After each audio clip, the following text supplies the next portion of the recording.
मैंने पिता पर कुछ पंक्तियां लिखी। अमिताभ जी, ये हरिवंश राय बच्चन जी की स्मृति में कार्यक्रम है, इसलिए मैं कुछ पंक्तियां पिता पर पढ़ना चाहता हूं, सुनिएगा। माँ पर और पिता पर कुछ पंक्तियां आपके बीच निवेदित करता हूं। आप यहाँ जितने लोग बैठे हैं, मुझे नहीं मालूम कि किनकी माँ जीवित हैं और किन्होंने माँ को खो दिया, पर मेरा व्यक्तिगत मत यह है कि जिनकी माँ जीवित हैं, जिनके पिता जीवित हैं, वो दुनिया के सबसे संपन्न लोग हैं, वो दुनिया के सबसे अमीर लोग हैं, वो दुनिया के सबसे धनाढ्य लोग हैं। एक मिनट के लिए बचपन में लौटिएगा, याद कीजिएगा जब हम बहुत छोटे थे, माँ की गोद में थे, माँ का स्तनपान करते थे, तब माँ का एक स्तन मुंह में लेकर हमने उस माँ को दूसरे स्तन पर अपने छोटे छोटे पैरों से न जाने कितनी बार मारा, पर उस माँ ने हमें दूध पिलाना बंद नहीं किया। मित्रों, लात खाकर भोजन देने की शक्ति उस परमपिता परमेश्वर ने दुनिया में यदि किसी को दी है, वो सिर्फ माँ को दी है। माँ के अलावा ताकत किसी के पास नहीं है। और माँ की वंदना में तरीका पड़ता हूँ। याद कीजिएगा उन दिनों में जब हम चौके में, रसोई में बैठकर खाना खाया करते थे और माँ खाना बनाती थी, उस वक्त थाली पर बैठकर हमने जब भी इधर उधर देखा, वो माँ समझ गई और उसने नमक का डब्बा हमारी तरफ सरका दिया। हमारे बिना बोले को समझने वाली वो माँ, जब हम उसे खो देते हैं, वो माँ हमें बहुत याद आती है। वो माँ जो हमारे परीक्षा देते जाते वक्त दही की कटोरी लेकर शगुन बनकर आकर खड़ी हो जाती थी, उसे हम खो देते हैं। वो माँ हमें बहुत याद आती है। रमेश सोज की 4 पंक्तियां माननीय नेताजी यहाँ बैठे हैं, मैं पढ़ता हूँ। मुझे अच्छी लगती है कि बहुत रोते हैं लेकिन दामन हमारा नम नहीं होता, इन आंखों के बरसने का कोई मौसम नहीं होता, मैं अपने दुश्मनों के बीच भी महफूज रहता हूँ, मेरी माँ की दुआओं का खजाना समझ। स्वामीनाथ पांडे की 3 पंक्तियां सुनाता हूँ। स्वामीनाथ पांडे ने 3 पंक्तियों का उपन्यास लिखा। अमिताभ जी बैठे हैं, जया जी बैठी हैं।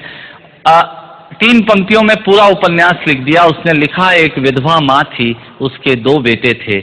एक बेटा नीचे वाले माले पर रहता था, दूसरा बेटा ऊपर वाले माले पर रहता था। विधवा माँ 15 दिन एक बेटे के यहाँ खाना खाती थी, विधवा माँ 15 दिन दूसरे बेटे के यहाँ खाना खाती थी। पर ये उस विधवा माँ का दुर्भाग्य था कि साल में जो महीने 31 दिनों के होते थे, उस एक दिन उस विधवा माँ को उपवास रखना पड़ता था।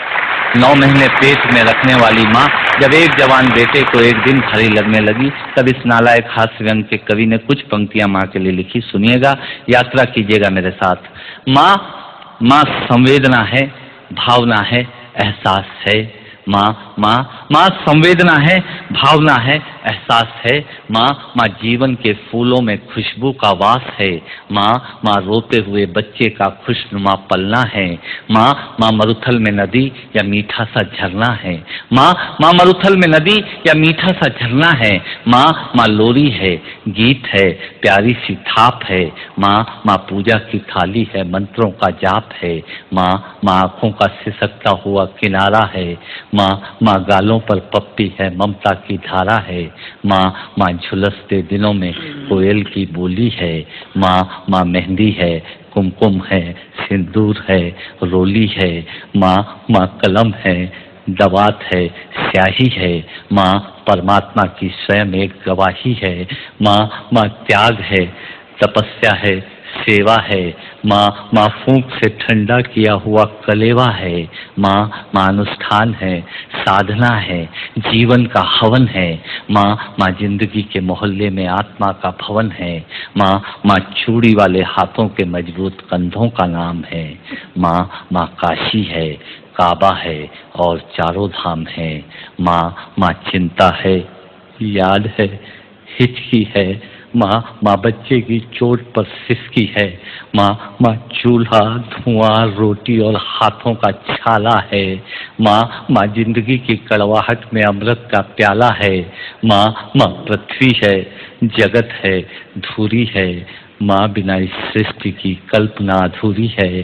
तो माँ की ये कथा अनादि है, ये अध्याय नहीं है, और माँ का जीवन में कोई पर्याय नहीं, और माँ का जीवन में कोई पर्याय नहीं है।